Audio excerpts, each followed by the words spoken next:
بسم الله الرحمن الرحيم الحمد لله رب العالمين والصلاة والسلام على سيد المرسلين وعلى آله وصحبه أجمعين۔ میرے پیارے بھائیوں، حضرت عمر رضی اللہ عنہ کی ایک نصیحت،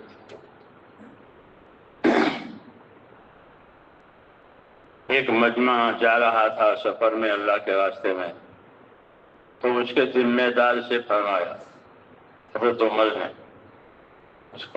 وہ جماعت تھی، وہ قافلہ تھا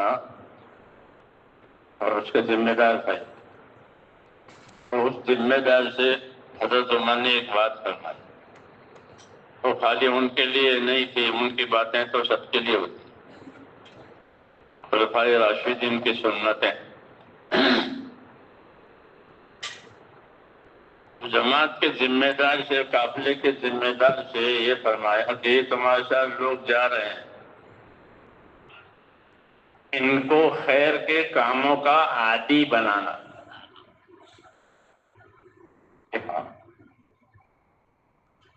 ان کو خیر کے کاموں کا عادی بنانا، تو یہ بہت بڑی بات ہے کہ آدمی اپنی زندگی میں اپنے آپ کو خیر کے کاموں کا عادی بنائے۔ ہمارے دین میں خیر ہی خیر ہے، اور خیر کے طریقے بہت ہیں ہمارے دین میں، اسلام میں، تو وہ خیر سیکھنا ہے، سمجھنا ہے اور اپنے آپ کو اس کا عادی بنانا۔ دین پہلے عادت میں آتا ہے، پھر عبادت میں پلٹتا ہے۔ جیسے چھوٹے بچے سے نماز پڑھواتے ہیں، نماز اس پر فرض نہیں ہے، نماز اس پر فرض نہیں ہے کیونکہ وہ نہ ابھی چھوٹا ہے، لیکن کیسے نماز پڑھواؤ؟ اور مارو اس کو، تھپڑ مارو، لکڑی سے مت مارو، تھپڑ مارو، 10 برس کا ہو گیا نماز نہیں پڑھتا، کیوں؟ تاکہ وہ نماز کا عادی بنے بچپن سے۔ تو عادت میں دین آئے گا اور پھر عبادت میں پلٹ جائے گا، پھر جب بڑا ہوگا تو اب وہ نماز اپنی سمجھ کے پڑھے گا کہ میری نماز ہے، میرے اوپر فرض ہے۔ اس لیے حضرت عمر رضی اللہ تعالیٰ عنہ وہ یہ نصیحت کرتے تھے کہ اپنے آپ کو، اپنے ساتھیوں کو خیر کے کاموں کا عادی بناؤ۔ اگر وہ عادی نہیں بنیں گے تو بہت سی خیر سے وہ محروم ہو جائیں گے۔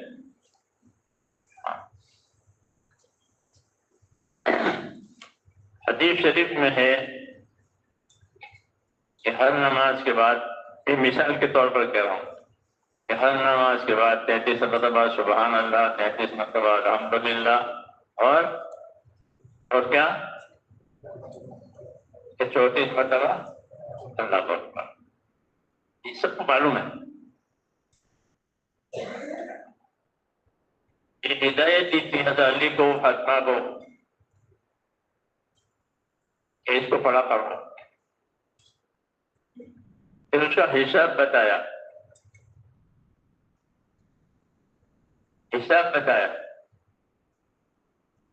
کہ ہر نماز کے بعد یہ 100 ہو جاتے ہیں، 33 33 اور 34 کتنے ہو گئے؟ 100 ہو گئے نا۔ تو 5 نمازوں کے بعد کتنے ہو گئے؟ 500 ہو گئے، اور پھر سونے کے وقت، سونے سے پہلے اس کو پڑھنا ہے، تو کتنے ہو گئے؟ یہ 600 ہو گئے۔ فرمایا یہ 600 کلمات ہیں، اور ہر کلمے پر اللہ 10 نیکی دے گا، سبحان اللہ کی 10 نیکی، الحمدللہ کی 10 نیکی، اللہ اکبر کی 10 نیکی۔ تو کتنے ہو گئی نیکیاں؟ ہاں، 6000 نیکی روز۔ روز 6000 نیکی کمائے تو دوزخ میں کیسے جائے گا؟ نیکی والا دوزخ میں جائے گا کیونکہ 6000 گناہ تو روز کرے گا نہیں، 6000 گناہ تو نہیں کرے گا، لیکن 6,000 نیکی روز ہو جائے گی. یہ ترغیب دی ہے. حضور صلی اللہ علیہ وسلم باپ اپنے بیٹے کو ترغیب دیتا ہے، بیٹا یوں کرنا، یوں کرنا، یوں کرنا. حضور صلی اللہ علیہ وسلم فرماتے تھے میں تمہارے باپ کی طرح ہوں، والد کی طرح ہوں. تو آپ نے یہ امت کو سبق دیا مثال کے طور کہ یہ تسبیحات 100 ہوتی ہے اور 100 نے مل کر تو یہ کل 600 ہوتی ہے. اور ایک نیکی، ایک پر 10 نیکی ملتی ہے. تو ٹوٹل کتنا ہو گیا؟ 6,000 نیکی روز. لیکن فرمایا اس کے کرنے والے تھوڑے ہیں. یہ بھی فرمایا کہ اس کے کرنے والے تھوڑے. حضرت علی فرماتے ہیں جب سے مجھ کو یہ حدیث ملی ہے کبھی میں نے اس عمل کو چھوڑا ہی نہیں. تو کسی نے پوچھا کہ آپ تو میدان جنگ میں ہوتے تھے، دشمنوں کے سامنے ہوتے تھے، وہاں کیا کیا؟ کہ وہاں بھی پڑھی. یہ تو مسجد میں نہیں پڑھتے. جی ہاں، ہماری تو یہ حالت ہے کہ مسجد میں نہیں پڑھتے، وہ دشمنوں کے سامنے بھی پڑھتے. یہ بھی تسبیح پڑھنے کا وقت ہے، نماز پڑھنے کا وقت ہے، نماز کا وقت ہو گیا، نماز کے بعد یہ پڑھی جاتی ہے، تو نماز کے بعد ہی پڑھ لیتا. میدان جنگ میں کہ میں نے میدان جنگ میں بھی پڑھی.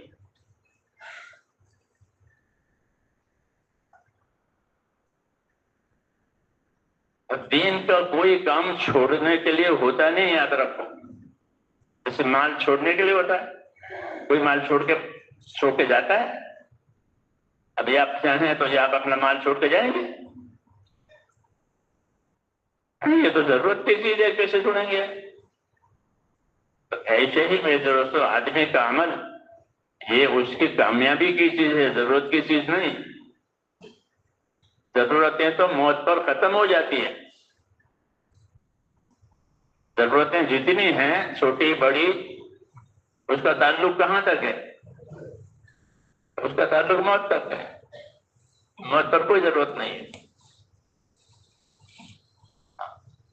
لیکن جو چیز عملی ہے اس کا تعلق موت کے بعد سے ہے.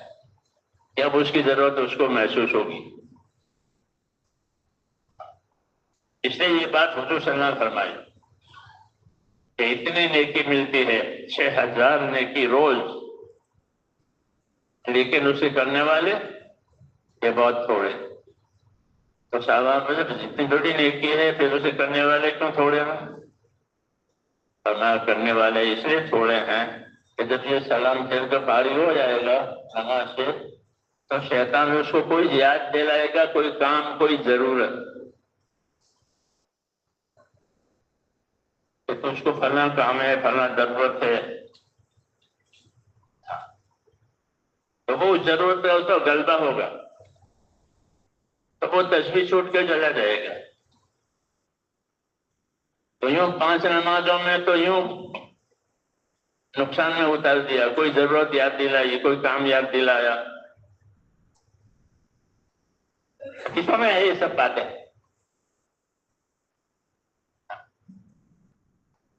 اللہ کہ وہ کام اب تک نہیں ہوا تھا، آئندہ تسبیح پڑھنے کے بعد بھی ہوگا.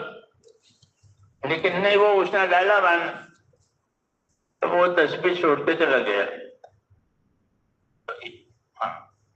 تو وہ 100 دانے تھی، 1000 نیکی وہ ہاتھ سے گئی.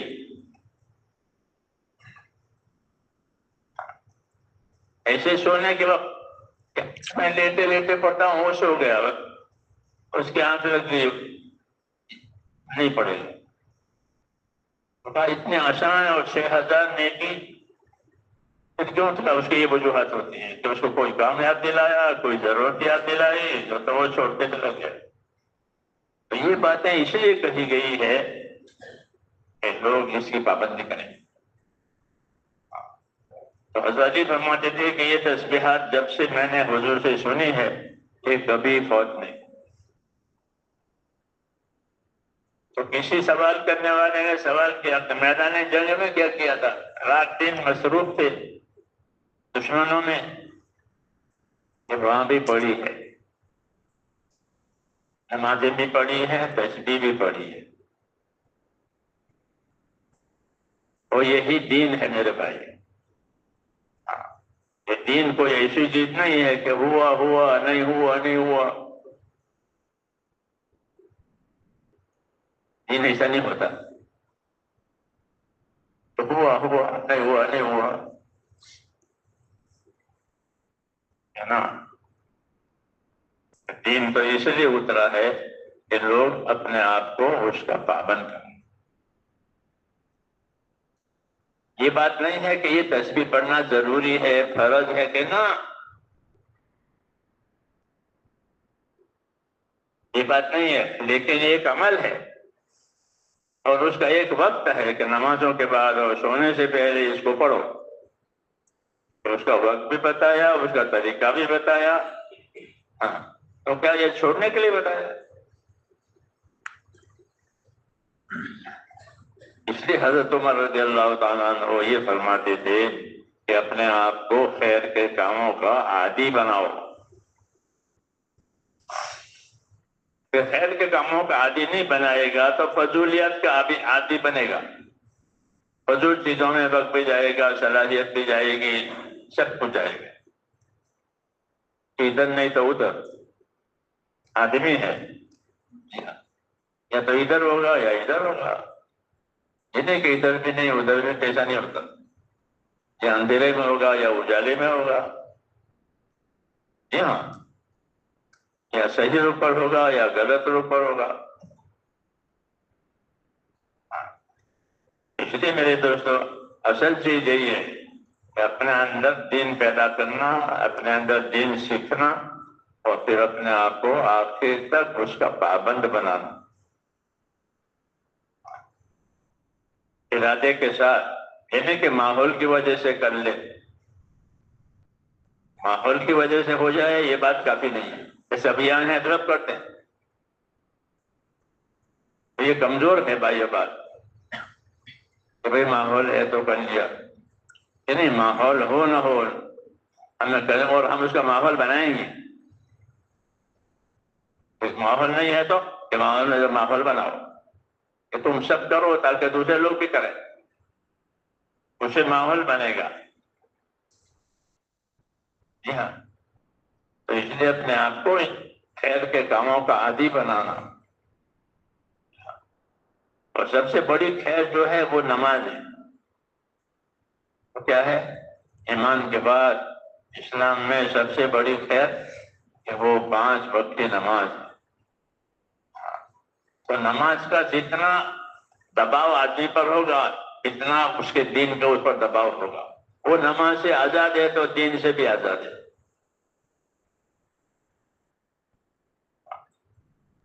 کہ نماز کا دباؤ، نماز کا وزن، جی ہاں، حضرت عمر رضی اللہ تعالیٰ عنہ پر حملہ ہوا، ایک دشمن نے حملہ کیا، نماز پڑھا رہے تھے،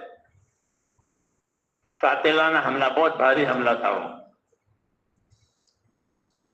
تو بے ہوش ہو کر گر گئے نماز میں، فجر کی نماز میں، اندھیرے میں اس نے حملہ کیا، تو بے ہوش رہتے تھے، لوگ آتے تھے پوچھتے تھے، جیسے لوگوں کی عادت ہوتی ہے۔ ایک صحابی آئے، مشور ابن مخرمہ، انہوں نے پوچھا امیر المومنین کا کیا حال ہے؟ یہ حال ہے، دیکھو ہوش میں نہیں ہے، ہوش میں لاؤ۔ انہوں نے کہا ہوش میں لاؤ، ہوش میں کیسے لاؤ؟